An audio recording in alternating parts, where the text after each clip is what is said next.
지난주 미증시가 급락을 했고 드디어 9월 9일 월요일 아침 시작을 했습니다. 아침부터 큰 폭으로 개파락을 시작을 했죠. 개파락을 했는데 저는 잃는 것이 없습니다. 전 키움 같은 경우는 단기 매매를 하고 있고 중장기 매매는 미래에셋에서 하고 있거든요. 자, 미래에셋 중장기 계좌 같은 경우는 현금 비중 50% 이상이고 절반은 주식, 절반은 현금으로 더 내려가면은 추가적으로 더 사기 위해서 현금 50% 대기가 되어 있습니다. 단기 매매 같은 경우는 하락을 피해야 되겠죠, 그죠? 하락을 하고 있는데 손실을 보는 게 없어요. 단기 계좌 4개가 있거든요. 제일 위에 첫 번째 계좌는 테스트 계좌고 주로는 2번, 3번, 4번을 활용하는데 제일 아래 4번 계좌를 보면은 지금 수익률도 없고 수익 본 것도 없고 손실 본 것도 없어요, 오늘. 세 번째 21 계좌 수익률도 없고 총손익도 없고 수익 본 것도 없고 손실 본 것도 없어요.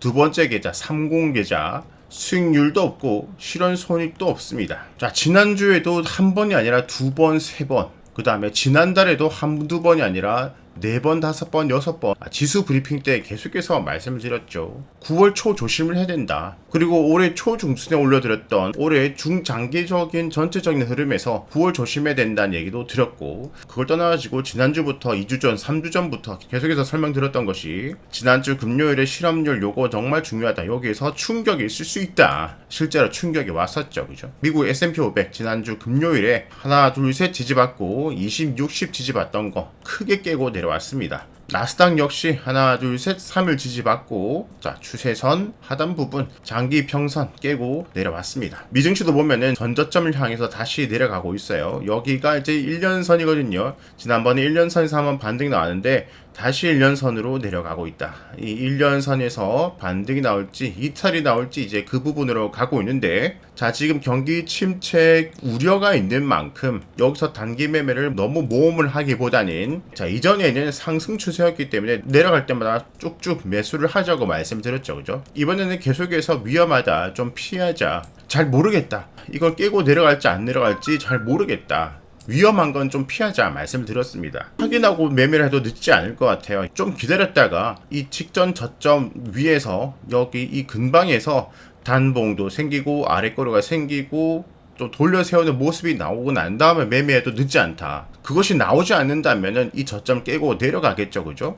저점 깨고 내려가면은 충분히 또 내려가고 난 다음에 아랫골이라든지 단봉이라든지 상승 장악형이라든지 도지라든지 여러 가지 힌트를 주는 상승 반전 패턴 캔들들이 확인되고 매매해도 늦지 않다. 1년 전, 2년 전, 3년 전부터 계속해서 말씀드리는데 이것을 깨닫지 못하고 있는 것 같아요. 초보분들은 당연히 깨닫지 못하고 있는 것이고, 중수 정도 되는 어느 정도 뭐 차트도 볼 줄 알고 흐름도 읽을 줄 아는 분들도 깨닫지 못하는 거, 실행력이 안 된다는 거, 바로 비중 조절이에요. 비중 조절. 주식은 비중 조절이다. 정확히 지수의 고점을 예상하고 저점을 예상하고, 고점을 예상하고 저점을 예상하는 사람은 100% 계속해서 하는 사람은 없어요, 이 세상에. 그런데 전체적인 차트 흐름이라든지 전체적인 증시 흐름이라든지 전체적인 거시적 흐름이라든지 이런 것들을 좀 봤을 때 하락이 예상된다, 또는 올랐을 때도 이제 너무 비싸다, 아니면 내려가다가 반등했지만은 추가적으로 하락 가능성이 있다, 그럴 때는 비중을 줄여줘야 되고,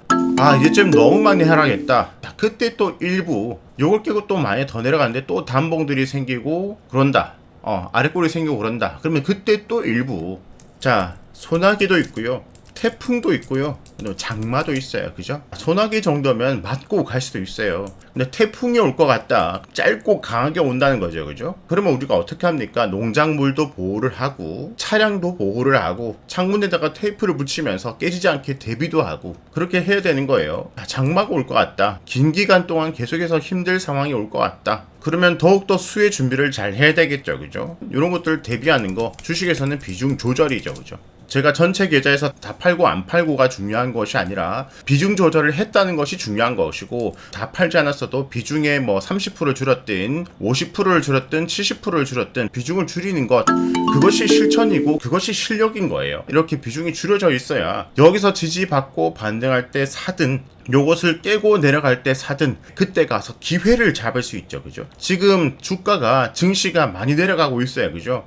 많이 내려가면 많이 내려갈수록 그 다음에 또 상승할 여력이 있는 거예요. 지금 내려오는 것이 올라갔기 때문에 내려오는 거고, 지금 내려간다는 말은 그 다음에는 언젠가 올라갈 거라는 거죠. 그죠? 근데 그때 올라갈 때 현금이 없으면은 기회가 없다라는 게 정말 중요한 포인트예요. 그것을 하는 것이 비중 조절이라는 거고, 지금 한국 증시만 내려간다면 무조건 이것을 뭐 금투세라고 말을 할 수가 있겠지만, 물론 금투세 영향으로 미국보다 더 강하게 내려가고 있는 것도 영향이 있을 수 있습니다. 금투세 영향이 없다는 게 아니에요. 근데 미국도 지금 내려가고 있어요.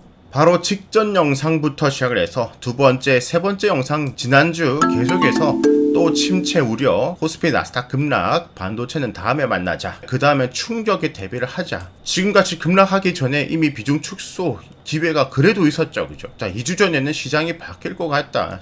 엔비디아가 하락을 하면서, 자 13일 전 보면은 쭉 여기 주가가 올라왔을 때 추세 상방, 여기서는 비중을 좀 줄이자 의견을 드렸죠. 그죠? 여차하면 매도다. 바로 직전 영상 같은 경우는 이렇게 하락을 할 때 마인드셋에 대해서 얘기를 드렸죠. 다시 보자 한 영상이, 자 2년 전 영상이었고 대략적으로 이 정도 위치에서 찍은 영상이었죠. 자 그 다음에 또 추가적으로 하락이 나왔습니다. 자 핵심은 충분히 바닥이 다질 때까지 기다려보자. 나오고 반등, 나오고 반등, 나오고 반등. 쌍바닥, 나갈 사람 다 나가고, 주식 포기할 사람 포기하고, 떠날 사람 떠나고, 그 다음에 급등을 했어요. 그죠? 증시가. 여기서 끝날지 추가적으로 더 하락할지 모릅니다. 여기도 추가적으로 더 하락하고 상승했죠. 그죠? 이번에도 여기서 끝날지 추가 더 내려갈지 모른다. 중요한 건 기다려보자. 포기하지 말고 비중을 축소해놓고 기다려보자. 바닥을 기다려보자. 바닥을 기다리면은 또 여기와 같이 급락 다음에 반등이 온다. 급락 다음에 또 반등이 온다. 그죠? 자 9월은 울퉁불퉁 할 거라고 말씀을 이미 드렸어요. 그죠? 9월은 울퉁불퉁 하다가,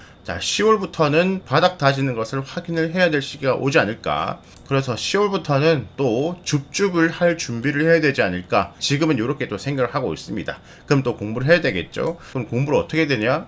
줍줍을 어디로 가야 되냐? 결국에는 4차 산업이죠. 저도 중장기는 미국 쪽 비중이 높고 단기는 한국 쪽 비중이 높다고 말씀드렸습니다. 미국 쪽 4차 산업은 전기차, 자율주행, 로봇, 반도체 이렇게 있겠죠. 그죠? 자, 한국으로 오면 중장기 같은 경우는 2차 전지, 제약바이오, 그 다음에 조선, 협동 로봇 이렇게 볼 수가 있고요. 그죠? 단기 매매 같은 경우는, 그러니까 이 계좌 같은 경우는 언제든지 단기적으로 하락 상승을 보고 들어갈 준비를 지금 하고 있습니다. 중장기 같은 경우는 어떻게 하락을 했죠? 25년 상승장 가능성이 있으니까 3개월, 4개월, 5개월, 6개월, 7개월 이렇게 계획을 세워서 매달 훅훅 내릴 때마다 일단 야금야금 조금씩 줍줍 해가면 된다. 그죠? 중장기도 처음부터 크게 사면 문제라는 거죠. 예를 들어서 미국 나스닥에 투자하는 QQQ라든지 TQQQ를 매수를 한다 그래도 상승다면 조정 나왔네. 여기 다 산 사람이 문제라고. 그죠? 여기서 다 산 사람이 힘든 거예요. 그죠? 이게 한 달이잖아, 한 달.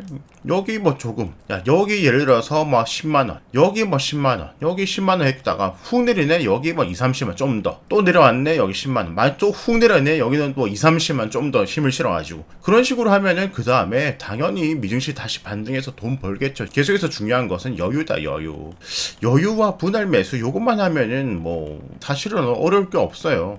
하락하는 게 두렵지도 않고. 그러니까 단기 매매, 단기 스윙 같은 경우는 지금 소나기일지 태풍일지 모르기 때문에 그것을 피하기 위해서 비중을 줄여놓은 것이고, 중장기 투자 같은 경우는 내려가면 내려갈수록 더 기회가 될 수가 있으니까 매수 대기 자금 현금을 준비해두고 훅훅 내릴 때마다 줍줍을 준비를 하고 있는 거고. 자, 미국과 한국 지금 정말 중요한 거, 전형적인 반등과 하락의 그 갈림길로 가고 있어요. 바로 H 패턴과 쌍바닥 패턴이 어떻게 갈릴지를 보는 거죠. 나스닥 하락, 반등, 하락. 자, 근방에서 지켜주고 올라가면 쌍바닥이 되는 것이고, 요걸 깨고 저점을 깨고 내려가면 전형적인 하락 패턴 H 패턴 되는 거예요. 기억하시죠? 그죠?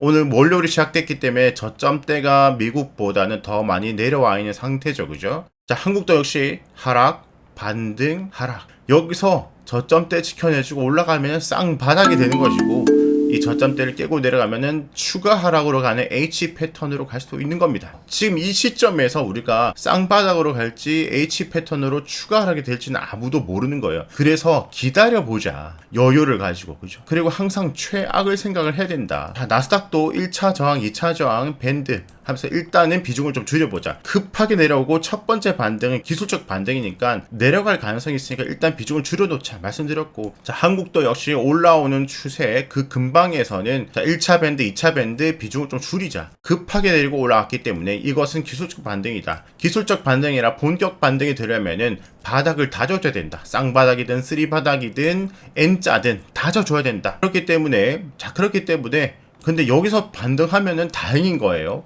근데 요걸 깨고 내려가면은 더 큰 문제죠. 그죠? 항상 최악을 생각해야 되거든요. 최악은 요거 깨고 내려갈 가능성도 있다는 거잖아요. 아직 아무도 모르잖아요. 그죠? 그렇기 때문에 비중을 줄이고 조금 이렇게 내려갈 때도 줄일 기회가 계속 있었다는 거죠. 그죠? 추세 강에 들을 때도 말씀드렸잖아요. 단기간에 지지받았던 추세를 깨고 내려가면 올라오면 여기가 저항이 될 가능성이 크다. 전형적인 저항이다. 요건 몇 번 말씀드린지 모르겠어요. 그죠? 내가 시장을 이길 수 없어요. 그러면 시장을 타야겠죠. 상승에 타야 되고 하락도 타야 돼요. 그죠? 상승에 타기 위해서는 비중이 없어야 되고, 하락에 손실 보지 않으려면 비중이 없어야 돼요. 이 초보와 중수에서 중수 고수로 가기 위해서는 막 이 기술 알면 뭐예요. 그죠? 제가 추세, 지지, 이거 지지 저항, 비중 축소 말씀드리면 뭐예요. 그죠? 실행을 안 했다는 거죠. 그죠? 비중 조절이 얼마나 중요한지 깨닫고 실행을 하는 것이 정말 중요하다. 앞으로 우리가 꼭 잊으면 안 되는 주식의